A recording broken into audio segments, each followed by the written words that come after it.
When we think about learning a new skill, whether that's driving a power wheelchair or any new skill that we learn, it's really about practicing that task. It sounds sort of simple, but rehab is really about how we practice a task. And we need to practice a whole lot to be able to learn those skills. And that's one thing that virtual reality has been shown in the early literature so far in the rehab field is it's a really great opportunity to maximize that opportunity of repetitive task-oriented practice of a motor skill, and probably an opportunity to do more of that practice in a shorter time frame compared to how we can achieve that in the real world. Research is really powerful in supporting any intervention, be it VR or best practice or whatnot. The thing about research is it is evidence and it's data. And sometimes it's a very precise, limited scope, very particular set of criteria that applies to a specific population, and that's how it applies. Maybe it's dosing for medicines, but with virtual reality, because it's so large in potential, it can really impact outcomes at the patient level, at the system level, the care level, the professional level. And I think because of that, it's not a matter of if, it's a matter of how. And with a big ship, with a system like a health system, sometimes it takes a while to be able to deliver on best evidence. But I think particularly in the last couple of years, we've learned that you can do things in a way that doesn't look like it always has, and maybe even better.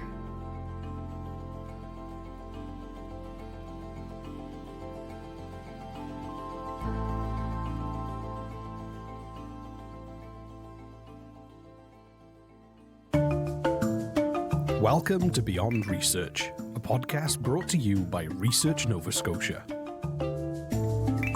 Virtual reality continues to be embraced by researchers, healthcare providers, and patients alike. Did you know that it is possible to swim with whales in the ocean while still lying in a hospital bed? Have you imagined experiencing life as a person living with dementia, or even following a complicated surgery from your couch? Leveraging virtual reality in healthcare continues to present fascinating possibilities.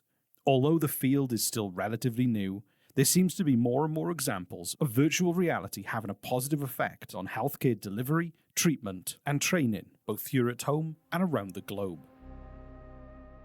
In this episode, we will explore examples of how research in the area of virtual reality could help address current gaps in our healthcare system and improve patient care today and in the future. So we've been working over the last few years on how we can leverage virtual reality technology to support different solutions for children with physical disability. When we first started brainstorming this a few years ago, one of the priorities for us, particularly when we think about our wide population of kids with physical disabilities, are really around mobility and, importantly, independent mobility. And one of the pieces of technology that we have is power wheelchairs. And we thought that there was an opportunity to look at leveraging VR as an opportunity to augment some of the training that we can provide in having children learn how to use that piece of equipment that supports their independent mobility.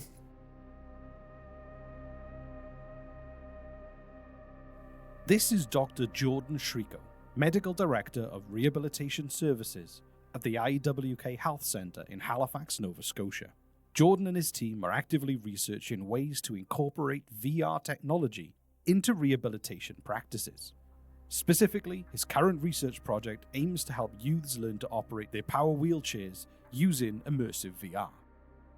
Immersive virtual reality is commonly described as the presentation of an artificial environment that replaces a user's real-world surroundings convincingly enough that they are able to suspend disbelief and fully engage with a created environment.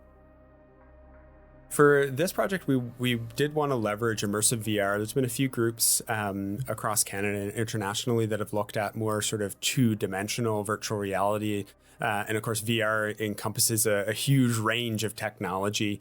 But we wanted to leverage an immersive VR platform. So that's with a head-mounted display so that the individual who's in that environment is really fully immersed. The virtual reality program could teach kids aged 4 to 18 how to use a power wheelchair.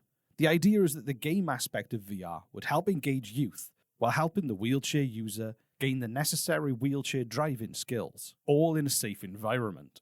This program is something Dr. Shriko would love to see patients be able to take home. Thinking also long-term in terms of how we can design a system that allows for a lot of practice, doesn't necessarily always require you to come into a health center. We serve kids from across Nova Scotia and PEI. How can we also have that so that you could potentially take the system home?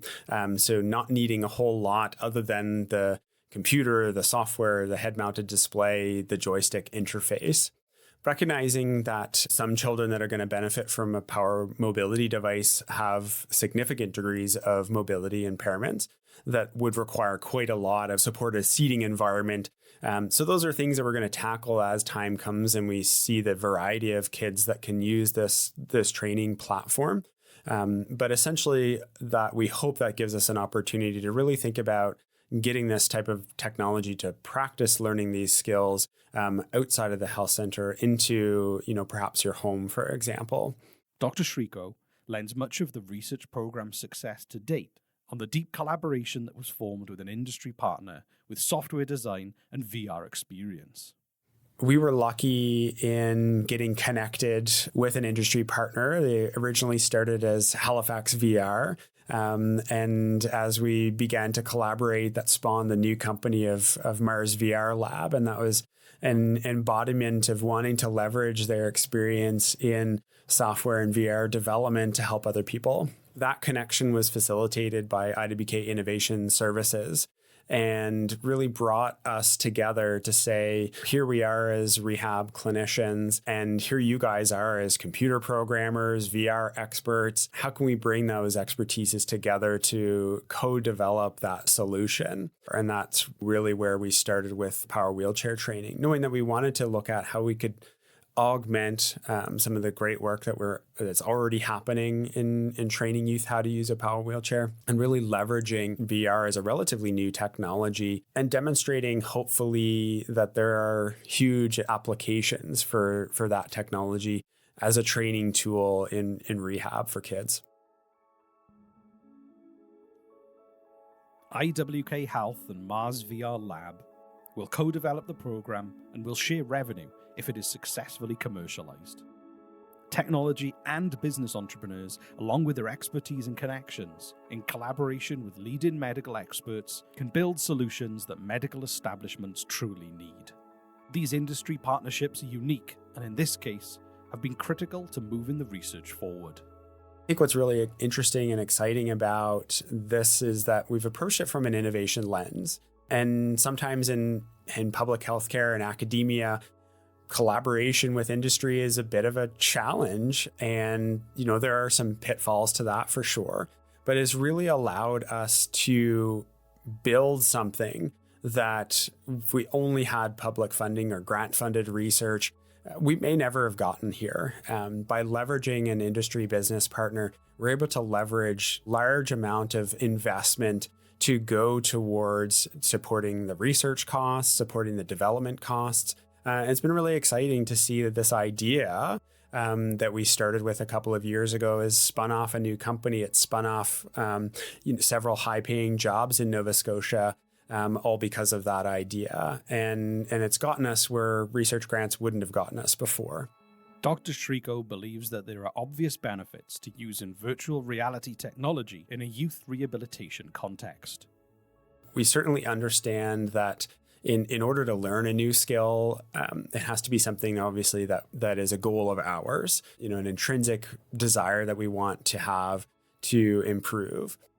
So that's the first step to that engagement. It has to be something that's important to us. But then creating a therapeutic space, creating a therapeutic program really is important around maximizing that engagement. And certainly kids and youth today, more so than ever, gaming is a big part of their lives. Those are some of the aspects. And then really also looking at VR as providing, an engaging environment where kids are focused on playing a game, while in order to do well at that game, you are doing the tasks that we think are going to then translate into that real world application of driving your chair. So, by learning that I can navigate through this virtual environment by moving this joystick in these certain ways, we think that that's going to translate to then into that real world driving of a power wheelchair. The idea is that the game aspect of VR should help engage youth while helping the wheelchair user gain the necessary wheelchair driving skills. Dr. Shriko and his team recently started their first stage of research trials. And if successful, this platform would increase the data available to clinicians, potentially increasing the accuracy of identifying physical limitations and progress in skill acquisition. We were able to get launching in our first phases of our research trials the last few months, where we've been bringing in clinicians that have experience in training youth how to use a power wheelchair and having them work through that virtual environment and giving us some feedback. And now this is a really exciting opportunity where we're bringing in other people to give us their thoughts and feedback. And we've had some really rich and wonderful feedback from clinicians so far. Our next phase that we're about to get started on is bringing in youth that are current power wheelchair users. So these are kids that we know that can drive their power wheelchair really well. We're bringing them in, having them experience that virtual environment and giving them their feedback. Does it seem like it drives like your power wheelchair? Was it cool and engaging game? How could we make it better? Currently, power wheelchair training involves several clinicians, the patient and family, and at times the wheelchair vendor to help the patient learn to navigate with a power wheelchair in the real world. The wheelchairs themselves can cost anywhere between $35,000 to $50,000. The virtual training environment eliminates the risk of injury or damage to property. So if successful, how could Dr. Shriko's research program benefit youth here in Atlantic Canada and around the world? Our ultimate hope that we're able to leverage this technology to better support training and use of a power wheelchair. And I think there are lots of possibilities of what that could look like. Ultimately, my hope is that this is something that we can package and, you can have at home for a few weeks while you're doing more intensive gameplay, building those motor skills. So that's providing a lot of opportunity to train and learn those skills before your power chair comes in. And also not having to rely on a lot of travel into a health center or having the therapy team going to you with a power wheelchair. So hopefully breaking down some of those barriers or current challenges that we have. Although his area of expertise is in rehabilitation, Dr. Shriko sees no shortage of opportunity to implement virtual reality technologies across the healthcare sector. If anything, the issue is narrowing in on an area of focus. I really think and hope that virtual reality will provide us with opportunities to really augment how we're able to train people to learn new things, but also to experience new things, and whether that's in preparation for a surgical procedure. And I think that goes both ways. That can be both on a patient lens, but also in training healthcare providers. So, if virtual reality can be employed in a rehabilitation setting, what about if it could allow healthcare workers to experience a patient's perspective? A study published in the Journal of Medical Imaging and Radiation Sciences suggests that the use of virtual reality may be effective in eliciting empathy in carers.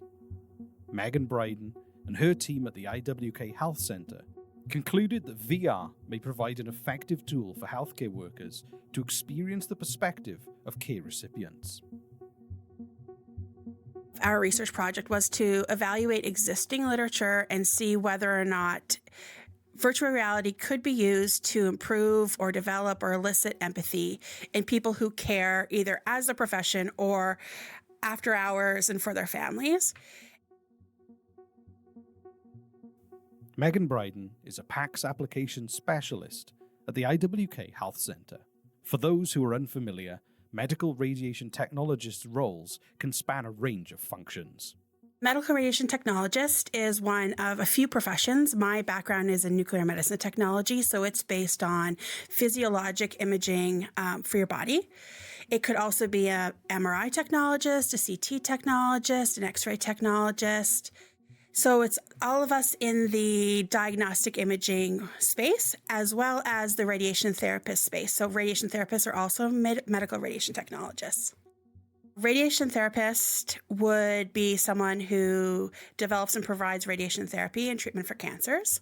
And a medical radiation technologist who works in imaging would do the imaging that would go if you're having surgeries or you are looking for a diagnosis or you have something, a bump or a lump or a mump that hurts.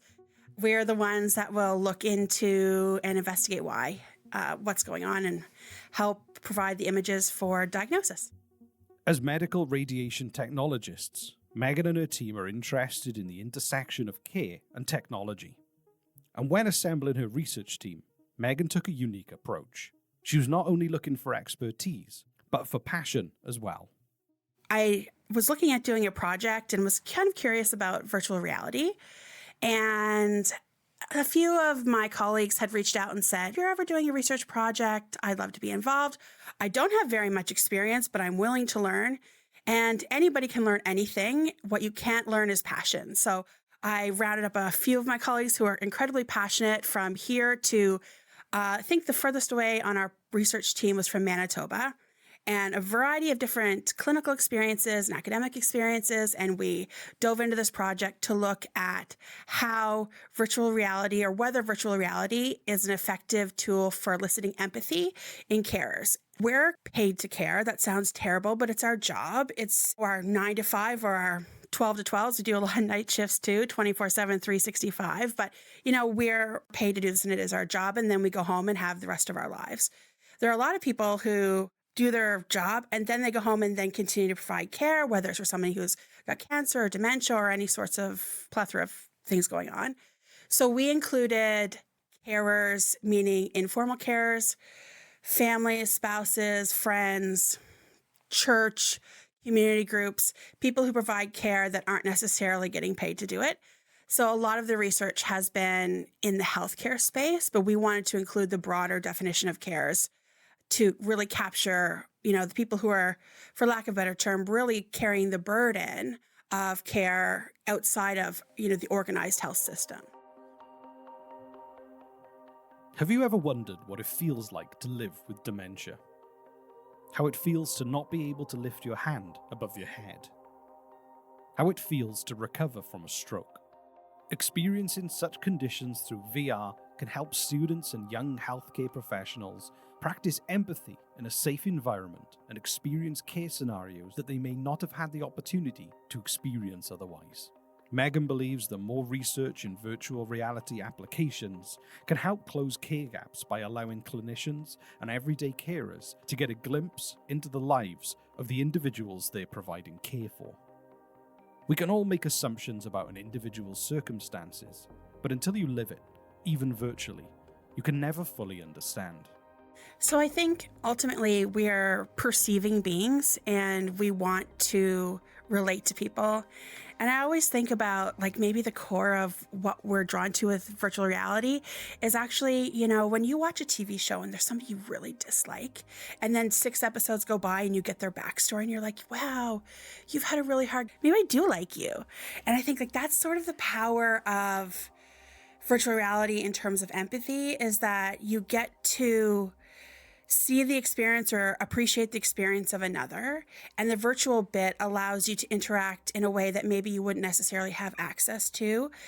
And with carers, it gives you kind of two options, because there's immersive and non-immersive virtual reality. So with immersive virtual reality, you're in it, you have the headset on, you're completely sort of submerged in the virtual environment, and it allows you to interact that way. But clinically, you can have a situation with non-immersive virtual reality where you're interacting with a patient or a family member with a specific experience, and it allows you to practice. So there's sort of two sides. You can get the experience yourself. You can be immersed in what it feels like perhaps to have dementia, or be a patient receiving life-altering news, or you can be a care provider and interact with somebody who's receiving that news and learn and practice those skills in sort of a safe to fail, no stakes environment with maybe a breadth of exposure that you wouldn't have in a clinical program. I had heard about virtual reality being used to train aspiring surgeons to practice operations. Typically, only a few students can look over a surgeon's shoulder during an operation, and it's sometimes difficult to see everything. There's no question VR is expanding training opportunities, and Megan considers the work to date the foundation for future VR applications in healthcare. So in my project, we didn't look at specific outcomes related to health outcomes. We were more or less laying the groundwork to evaluate whether, in fact, virtual reality in whatever strain, immersive or non-immersive, could elicit a empathetic response. And that seems like a really basic question to ask. But before we dig into changing outcomes and before we dig into which type of VR is the best for certain situations, or which type of patient experience is most reflective or best reflected in the virtual reality experience, we needed to be certain that it did in fact do that. The nice thing about the virtual reality is across different scenarios, it was still effective, and at least as effective as patient actors in eliciting some of that empathetic response. So the nice thing is we know that it's not a result specific to one type of scenario. So you only get an empathetic response if you're wearing a headset, if you're immersed, and if you're in the experience of a patient. Or you only get an experience if you're interviewing a patient who looks like you, who sounds like you, and you can relate to. We found that there is an empathetic response in that whole range of experiences, which is really promising. Expanding on their research focusing on carers, Megan and her team have taken on a new challenge, exploring the interpersonal traits associated with a person's willingness to work during the COVID-19 pandemic. Sometimes willingness to work can be something that gets people's backs up a little bit because no one wants to be perceived as unwilling, especially if you're in healthcare. We're very proud of being people who show up. I've said this already, but 24/7, 365, rainy days, holidays, birthdays, snow days, we're there, we show up. But in an unprecedented experience like COVID, it does rattle you in a way that's not theoretical. So a lot of theoretical work has been done around people's willingness to work during a crisis, but you don't actually know until it happens. So we got a grant to look at that relationship between empathy, resilience, and compassion and an individual's self-report willingness to work during pandemic. And we found actually that the medical radiation technologist population is very resilient, very compassionate, very empathetic. And we found that young or new professionals, I should say, less than 10 years, statistically significantly higher rate of personal distress than the rest of the experience range. So that was 10 to 20 and 20 years plus experience working. So it actually helped us identify a risk group for professionals who perhaps need or could use additional support. And for us, that was really meaningful to be able to walk away from that project. And it's in the process of being published now, but to have a tangible outcome that actually provides meaningful, real, clinical, frontline life experience for these workers so that they can, hopefully, when all is said and done, to be able to provide supports for people who are feeling personal distress is what is going to sustain your workforce long term. And if it is hard in the beginning because of COVID or because of whatnot, we have a duty as experienced professionals to help navigate that and to recognize it and provide a solution because it's not fair.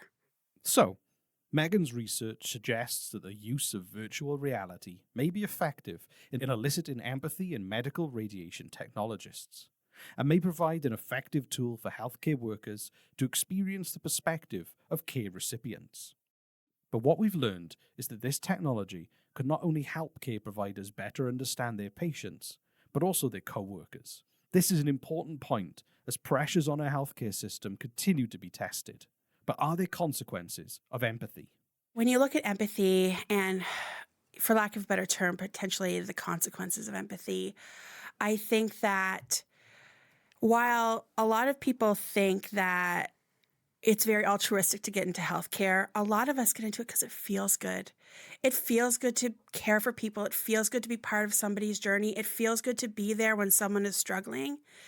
I think, when I began as, say, a baby tech at the IWK, I was not expecting to go to the volume of funerals that I was going to be going to. And I think that that's a very real thing. And, some people might say, well, is your therapeutic relationship with a patient and their family's gone too far? If that's what if you're going to, when a young person loses their life, you're going to these funerals and having that interaction. But I think that's the actual humanity of it. So that's the closure. And I think that we're not really good at closure in healthcare. And I think that if you're not taught or prepared for the cost of what that empathy is, or the cost of what the care is, or the cost of that interaction and befriending, and in some cases even loving patients and their families after time because you've known them for 15 years or 20 years. I think that the reality is we're doing a disservice to our new professionals to not acknowledge that that's part of it. And maybe that's a scary thing, that you're going to see some frightening and sad things. But if you don't tell people that that's part of it and give them tools to cope with that, then that's cruel. It's the opposite of empathy. So does virtual reality have the potential to strengthen healthcare delivery by alleviating current strains felt by healthcare professionals? I think that VR can create space in a lot of ways. It can alleviate some of the pressures that healthcare providers have in managing patients that are maybe necessarily not as typically compliant. And that doesn't necessarily mean only pediatrics. It can mean somebody with cognitive deficits or cognitive changes, dementia, those sorts of things. But it also is an opportunity where it creates access. And I think, in Canada, we like to think of ourselves as, universal healthcare that by law is accessible to people. But we know that we have long waits for very specialized services. So if we can implement VR in a way that gets people through to the time when they're going to have their procedure, or diminishes the recovery time for that procedure, or helps manage people's pains in the meantime while we're trying to provide as much as we can with the little that we have, I think that really is where that space comes from. Virtual reality continues to be embraced by healthcare providers and patients around the world. With the seemingly endless potential for virtual reality in healthcare, narrowing in on a single research question can be the most challenging part. While the technology grows out of its infancy in the field, we will continue to see new, innovative applications that have become more commonplace in our healthcare systems. We've heard how these new VR technologies can help strengthen healthcare delivery, expand training opportunities, increase access, advance treatment and prevention, and helping practitioners better care for our most vulnerable populations. So it's difficult to imagine a future healthcare system without VR. The perseverance of dedicated researchers like Megan Bryden and Dr. Jordan Schrico are transforming ideas into reality. We need to continue to give our researchers space and permission to think boldly in hopes of creating a stronger healthcare system.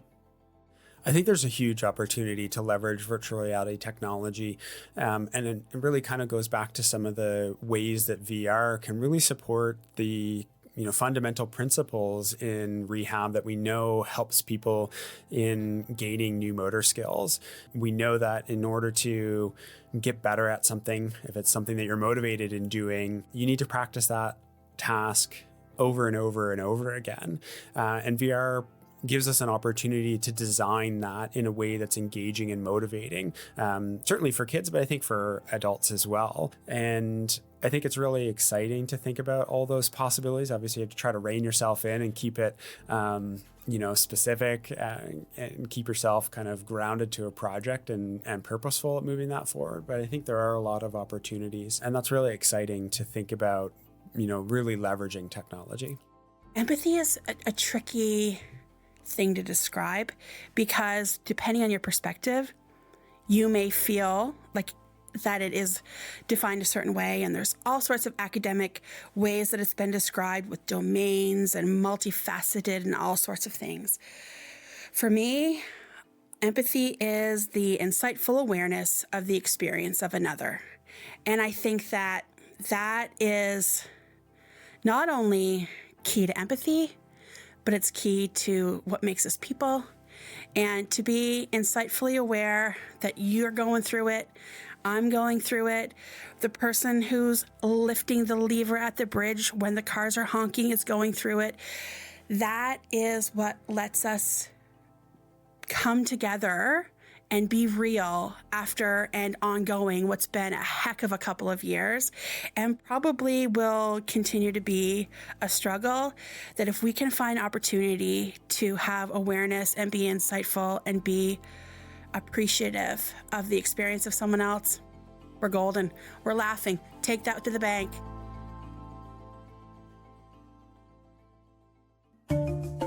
Thank you for listening to Beyond Research, brought to you by Research Nova Scotia. We would like to extend a special thank you to our guests, Megan Bryden and Dr. Jordan Schrico. To learn more about the research heard on this podcast, visit researchns.ca/beyondresearch. I'm your host, Rhys Waters, and we will see you next time.